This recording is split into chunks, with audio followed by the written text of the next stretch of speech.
I should have known that marrying someone as boring as Miles would eventually drive me to this point. 6 years of the same routine, the same conversations about budgets and retirement funds, the same predictable sex twice a week like we're checking items off some marital obligation list. God, even thinking about it makes me want to scream. When we first got together, I thought his whole responsible provider thing was attractive, but Jesus Christ, there's a difference between being stable and being a walking spreadsheet. The joint bank account was his idea, of course. We're a team now, Daisy. What's mine is yours. Such romantic words to a company handing me a debit card and a lecture about keeping receipts. He set up all these automatic transfers to savings accounts and investment portfolios, acting like we were building some kind of empire instead of just living our mundane little suburban life. Meanwhile, I'm dying a slow death of boredom while he gets excited about grocery store coupons and compares insurance rates for fun. That's probably why I was so receptive when Adam started paying attention to me at work. Here's this guy who actually knows how to have a conversation that doesn't involve compound interest, who compliments my outfits and remembers things I say about movies I like. When Adam talks to me, I feel like a person instead of just Miles's wife, who occasionally contributes to household expenses. It started innocent enough, just longer conversations by the coffee machine, maybe staying a few minutes late to chat when everyone else had gone home. But then Adam mentioned how his car had been repossessed, how he was struggling to get back and forth to work, and something just clicked in my brain. Here's someone who actually needs help, who would appreciate a generous gesture. Unlike Miles, who acts like every dollar spent is a personal attack on his financial planning. We had plenty of money sitting in that account anyway, money that Miles would probably just transfer to another boring savings fund, or use to pay extra on the mortgage like the excitement-killing robot he is. So yeah, I bought Adam a car. A decent used sedan, nothing fancy, but reliable enough to get him where he needed to go. Cost $3,800, which honestly isn't that much when you consider what Miles spends on his precious golf membership and craft beer habit. The look on Adam's face when I told him I wanted to help was everything I'd been missing at home. Gratitude, genuine emotion, someone actually appreciating what I was willing to do for them. He was so sweet about it too, insisting he'd pay me back even though we both knew that wasn't really the point. Of course, Miles noticed the charge within like 2 days, because he checks our account balance more often than normal people check social media. There he was with his laptop and that suspicious expression, holding the bank statement like he'd discovered some kind of smoking gun. Daisy, what's this charge for $3,800 at Morrison Motors? In that tone he uses when he thinks he's being clever and investigative. I barely had to think about the lie. Oh, that was for Ruby. Her card got declined when she was trying to buy her car, so I helped her out. She's paying me back next week. Perfect excuse, really. Ruby's always having some kind of financial drama, and Miles is too socially awkward to actually call and verify anything with my friends. Plus, he gets all weird and uncomfortable when he has to deal with what he calls girl problems, so I knew he'd just accept the explanation and move on. And he did, mostly. Made some comment about how I should have mentioned it first, but whatever.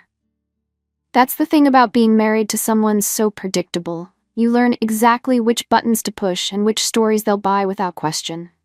Ruby's been my get-out-of-jail-free card for years, ever since Miles decided he doesn't like her because she's irresponsible with money.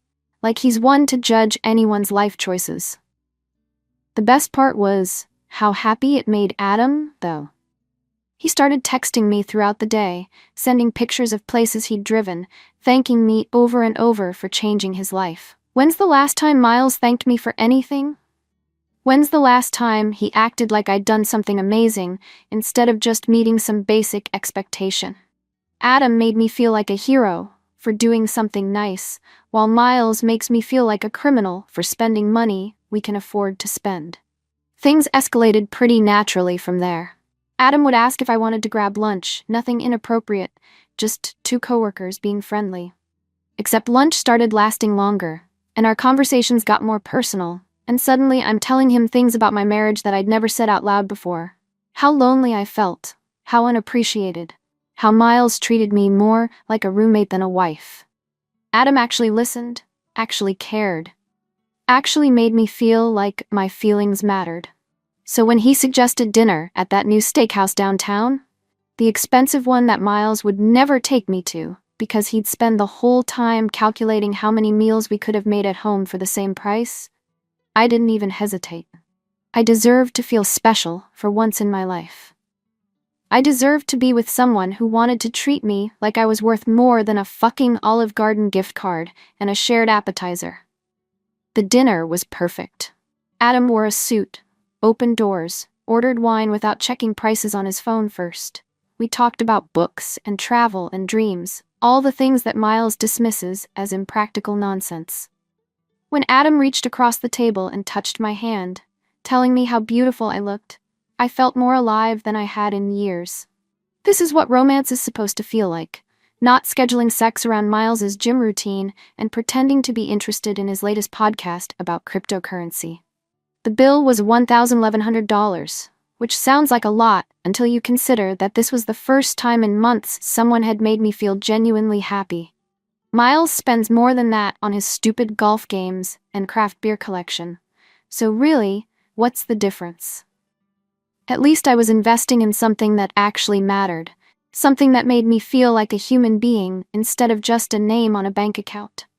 Of course, Miles noticed this charge too, because apparently monitoring our spending is his favorite hobby. Same routine as before, same suspicious tone, same accusatory energy. This time I told him Ruby was going through a rough breakup, and I'd taken her out for a nice dinner to cheer her up. She needed a friend, and you know how she gets when she's depressed. Boom, instant sympathy points, and another perfectly believable explanation. But I could tell he was getting more paranoid, asking more questions and making comments about keeping track of our expenses and making sure we're on the same page financially. Translation, he was starting to not trust me, which honestly just made me angrier. 6 years of marriage, and he thinks I'm some kind of criminal because I spent some money without filing a formal request with the household treasury department first. That's when Adam and I started getting more serious, not physically at first, just emotionally. He'd tell me about his dreams of starting his own business, about places he wanted to travel, about how he'd never met anyone as generous and understanding as me. Meanwhile, I'm going home to Miles asking if I remembered to use the grocery store discount card and explaining why we shouldn't buy name-brand pasta sauce. The physical part happened gradually, naturally. A longer hug goodbye after lunch, holding hands during our walks, that first kiss in the parking garage that made me remember what it felt like to want someone. Adam made me feel desired in ways that Miles hadn't in years. With Miles, sex felt like another chore on our shared calendar. With Adam, every touch felt electric, meaningful, like something I'd been starving for without realizing it. We started spending more time together, longer lunches, drinks after work, weekend afternoons, when I told Miles I was shopping or visiting Ruby. Adam was struggling financially, still getting back on his feet after his car situation, so I'd help out here and there. Dinner, drinks, small loans that I never expected back, because that's what you do for someone you care about. Someone who actually appreciates your generosity, instead of treating it like a budget line item to be analyzed and questioned. The problem started when I got careless with a shopping day that went way over budget. Adam and I had spent the afternoon together, buying him some new clothes for work interviews, getting lunch, just enjoying each other's company like normal people do. By the time we were done, I'd spent almost $4,000, which honestly didn't seem that crazy in the moment because we were having such a good time and Adam looked so handsome trying on different outfits. But I knew Miles would lose his fucking mind if he saw that charge, especially after he'd been acting all suspicious and controlling lately. So I made a decision that seemed perfectly reasonable at the time. I reported the card stolen, told the police I'd been mugged while taking a shortcut through downtown, filed a whole report about how traumatic it was and how I was just grateful to be safe. It wasn't even that elaborate of a lie. Muggings happen all the time in that part of town, and I made sure to be vague about details in case they wanted to investigate. The police were actually really nice about it, very understanding about how shaken up I was. Even Miles was sympathetic for once, holding me while I told him the story, telling me how sorry he was that I'd been through something so scary. For a few days, I actually felt kind of bad about lying to him. He was being so sweet and protective, offering to drive me places, and checking in throughout the day to make sure I felt safe. But then, he started asking questions about why I'd been in that neighborhood, what shortcut I was taking, whether I'd seen the guy's face clearly enough to identify him.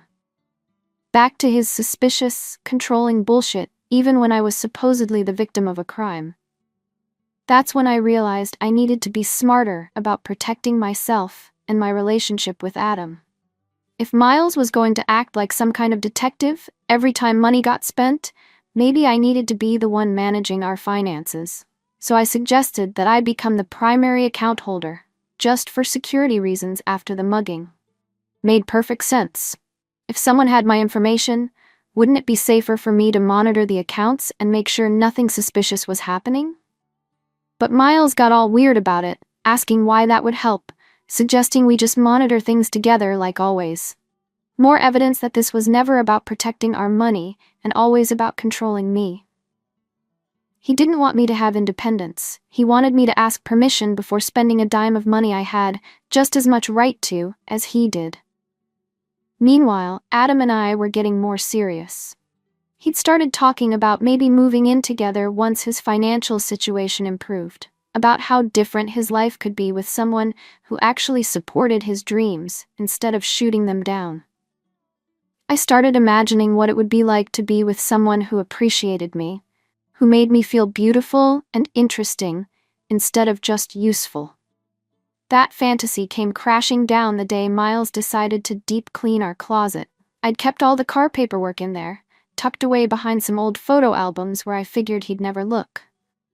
But apparently his spring cleaning routine is as thorough and methodical as everything else he does, because there he was with all the documents spread out on our bed when I got home from work. "Daisy," he said in this scary, calm voice, "can you explain why we have car loan papers for a vehicle that's registered to someone named Adam?" And I knew, just from the way he was standing there, that my whole world was about to fall apart. I tried to stick with the Ruby story at first, saying she'd had credit problems and asked me to help with the paperwork. But Miles had that look on his face, the one he gets when he's already figured everything out and is just waiting for me to stop lying. "I texted Ruby," he said, holding up his phone. "She has no idea what I'm talking about. Says she bought her car 2 years ago and never had any problems with her credit." That's when I knew I was fucked. Ruby had probably called me 20 times in the past hour, freaking out about Miles's weird questions, wanting to know what was going on and why he thought she'd borrowed money from us. There was no way to maintain the lie when he'd gone straight to the source, no way to explain why Ruby was so confused if she was supposedly the one I'd been helping all along. I tried to turn it around on him, make him the bad guy for going behind my back and checking up on me like I was some kind of criminal. "I can't believe you're being so paranoid and controlling," I told him. "You're acting like I'm not allowed to have any privacy in my own marriage." But even as I said it, I could see it wasn't working. He just stood there with this cold expression, waiting for me to tell him the truth. So I told him about Adam. Not everything, obviously, but enough to explain the car and the money. I made it sound like a friendship that had gotten a little too close, a mistake in judgment rather than a full-blown affair. I tried to make him understand how lonely I'd been, how Adam had just been someone to talk to when things felt stale between us. But Miles wasn't buying the sanitized version. He kept asking questions, pressing for details, and somehow I found myself telling him more and more until the whole story came spilling out. The dinners, the shopping trips, the lies about Ruby, everything. He just sat there taking it all in, not yelling or crying or reacting like a normal person would, just listening and nodding like he was filing away information for later use. "How long?" he asked when I finally stopped talking. "A few months," I admitted. "But Miles, it doesn't mean anything. It was just, I was confused and lonely and he made me feel..." "How much money?" That question hit different. Not "how could you do this to me," or "don't you love me anymore," but "how much fucking money?" Like that was the most important part of everything I just confessed. "I don't know exactly. Maybe 8 or 9,000 total?" He nodded again, like he'd expected that number, like he'd probably already calculated it himself. Then he stood up and walked out of the room, leaving me sitting there with all the evidence of my affair spread across our bed. That night, he slept in the spare room. Didn't yell, didn't throw things, didn't demand that I call Adam and end it. Just moved his pillow and some clothes and acted like I didn't exist. Which was somehow worse than if he'd screamed at me, because at least anger would have meant he still cared enough to fight for our marriage. I tried everything over the next few days. Cooked his favorite meals, wore the lingerie he'd bought me for my birthday, tried to initiate conversations about how we could work through this together. But it was like living with a ghost. He'd respond when directly asked a question, but otherwise acted like I wasn't there. No eye contact, no casual conversation, no acknowledgement that we were married people who were supposed to be dealing with this crisis together. The worst part was that I could tell he was planning something. He'd take phone calls in the other room, stay late at work, spend hours on his laptop with the screen angled away from me. When I asked what he was doing, he'd just say handling some business, and go back to ignoring me. I should have known he was talking to lawyers, should have realized that his creepy calm reaction meant he was plotting his revenge instead of trying to save our marriage. But I was so focused on Adam, on whether he was okay and how this was affecting him, that I didn't pay enough attention to what Miles was actually doing. Adam was understandably freaked out about the whole situation. He kept asking if Miles was going to try to get him fired or demand the money back or cause problems at work. I assured him that Miles wasn't the vindictive type, that he'd probably just want to move on and put the whole thing behind us. Shows how well I knew my own husband, I guess. The first sign that I'd completely misjudged the situation was when I came home to find a tow truck in our driveway, loading up Adam's car. I ran outside screaming at the driver, demanding to know what was happening, but he just handed me some paperwork and said he was repossessing the vehicle on behalf of the legal owner. That's when Miles appeared, calm as could be, explaining that since the car was purchased with his money and the loan was in his name, he had every legal right to reclaim it. "I sold it back to the dealership," he said, like we were discussing the weather. "Got most of our money back." I completely lost my shit. Started screaming about how he couldn't just destroy Adam's life out of spite, how this was cruel and vindictive, and not the man I'd married. But Miles just stood there with that same cold expression, waiting for me to finish my tantrum.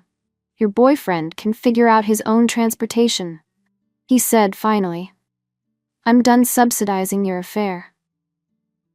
That's when I knew our marriage was really over. Not because of what I'd done with Adam, but because of how Miles was handling it.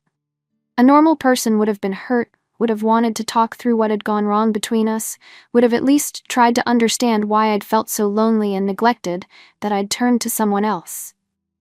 But Miles just wanted to punish me, to make me pay for embarrassing him and spending his precious money. Adam was devastated about losing the car.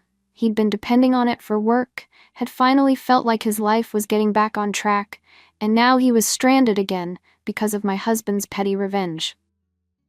I tried to help however I could, offering to drive him places and give him money for ride shares, but I could tell he was starting to see me as more trouble than I was worth. Things got worse when the divorce papers arrived. I'd been hoping that Miles was just trying to scare me, that once he calmed down, we could figure out how to move forward together. But there was a process server at my door with a thick stack of legal documents, and Miles standing behind him with the same emotionless expression he'd been wearing for weeks. "This is really how you want to handle things?" I asked him after the server left. 6 years of marriage, and you're just going to throw it all away?" "I'm not the one who threw it away," he said. "I'm just making it official." That's when I realized he'd been planning this from the moment he found those car papers. All those phone calls and late nights on the laptop, all that weird, calm behavior. He'd been building a case against me while I thought we were just going through a rough patch. He'd even been recording our conversations, apparently, including the one where I'd confessed everything about Adam. The divorce process was a nightmare. Miles had hired some shark of a lawyer who made me look like a gold-digging whore who'd stolen money from my hard-working husband to fund my affair. They had bank records, receipts, documentation of every lie I'd told, even a copy of the fake police report I'd filed about being mugged. Meanwhile, I'm stuck with some overworked public defender type who keeps telling me to just agree to whatever Miles wants, because fighting it will cost more than I could possibly win. Easy for him to say. He's not the one about to lose everything because of a few mistakes in judgment. The worst part was the mandatory counseling session, where we had to sit in some therapist's office and pretend like we were trying to work things out. Miles just sat there like a statue while I tried to explain how lonely and unappreciated I'd felt. How Adam had just been someone who made me feel good about myself for the first time in years. "So you felt entitled to spend marital funds on this other relationship?" the counselor asked, like she was genuinely trying to understand my perspective. "It wasn't about the money," I tried to explain. "It was about feeling like someone cared about me, like I mattered to someone." But Miles just stared at the wall, completely unmoved by anything I said, like my feelings didn't matter at all. Like the years we'd spent together meant nothing compared to the money I'd spent and the lies I'd told. The counselor asked if he had anything he wanted to say, any feelings he wanted to express about the situation. He looked right at me for the first time in weeks and said, "I want her to understand that actions have consequences. That's all. Actions have consequences." Like I was some kind of child being taught a lesson instead of his wife who'd made some mistakes but was trying to make things right. In the end, he got everything he wanted. The divorce went through, no alimony because of my adultery and financial misconduct, and I was left responsible for my own legal fees plus half the debts we'd accumulated during our marriage. He'd already transferred the lease on our apartment to his name only, so I had exactly 30 days to find somewhere else to live. I ended up in this tiny studio across town, the only place I could afford on my salary without his income to help cover expenses. Meanwhile, Miles moved into some nice one-bedroom closer to his work, probably celebrating his freedom from his cheating wife and enjoying all the money he no longer had to share with me.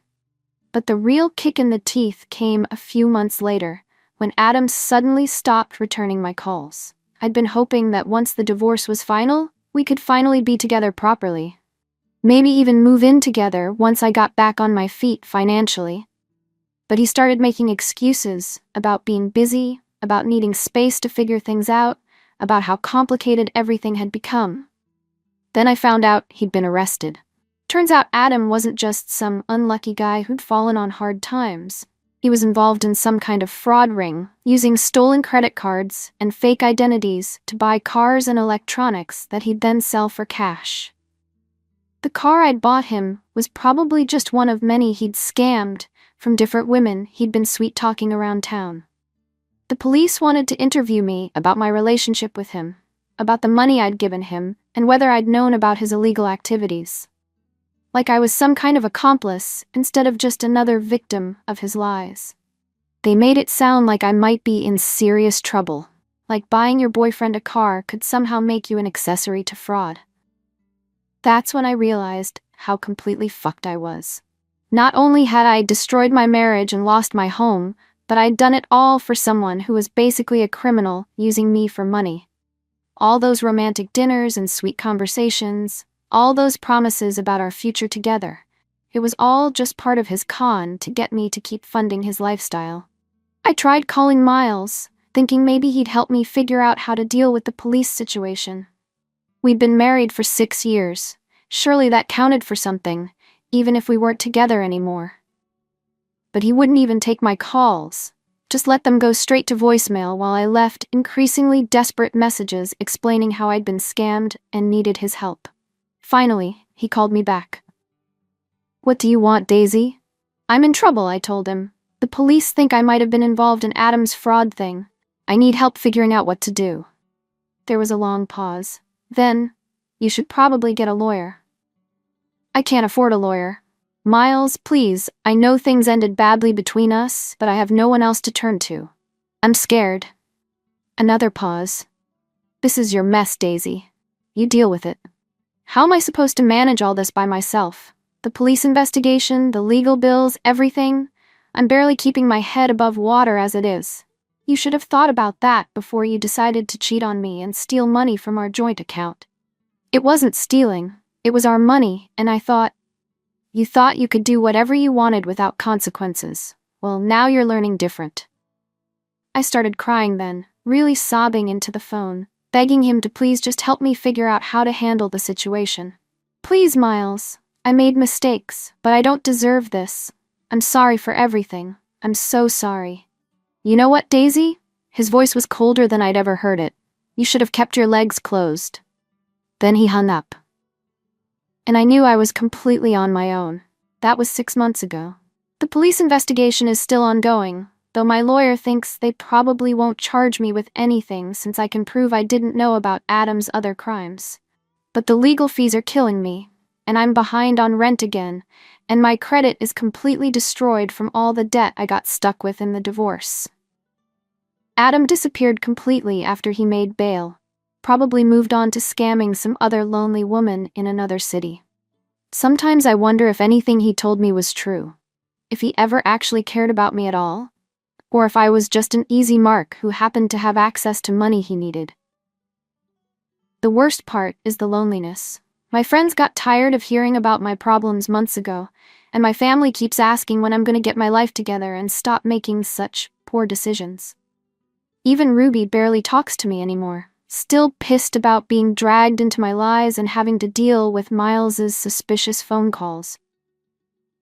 I drive past our old apartment sometimes, wondering if Miles still lives there or if he's moved on completely. Probably has a new girlfriend by now. Someone who appreciates his stability and doesn't complain about his boring hobbies. Someone who won't spend his money on other men and lie about it for months. I keep thinking there must have been another way to handle everything. Some path that didn't lead to losing absolutely everything I cared about. But then I remember how lonely I felt, how invisible, how desperate I was for someone to make me feel special and wanted. Maybe I made bad choices, but they came from real feelings, real needs, that weren't being met in my marriage. Not that it matters now. Miles got his revenge, Adam got his money, and I got left with nothing but debt and regret and the knowledge that I'm exactly the kind of person who destroys her own life for a few months of feeling appreciated by a man who was lying to me the entire time. Sometimes I think about what I'd say to Miles if I could talk to him one more time. How I'd explain that I never meant for things to go so far, that I was just trying to feel human again after years of being treated like a business partner instead of a wife. But I know he wouldn't listen, wouldn't care, wouldn't see past the money I spent and the lies I told to understand why I did any of it. And maybe that's fair. Maybe actions really do have consequences, and maybe I deserve everything that's happened to me. But it still hurts, knowing that 6 years of marriage meant so little to him that he could just walk away without ever trying to understand why I felt so alone that I turned to someone else for comfort. I guess this is what happens when you take someone for granted for too long. When you assume they'll always be there, no matter how you treat them. Miles probably learned that lesson too, in his own way. The difference is, he got to be the victim in our story, while I became the villain who destroyed everything good in her life for a man who never gave a shit about her at all.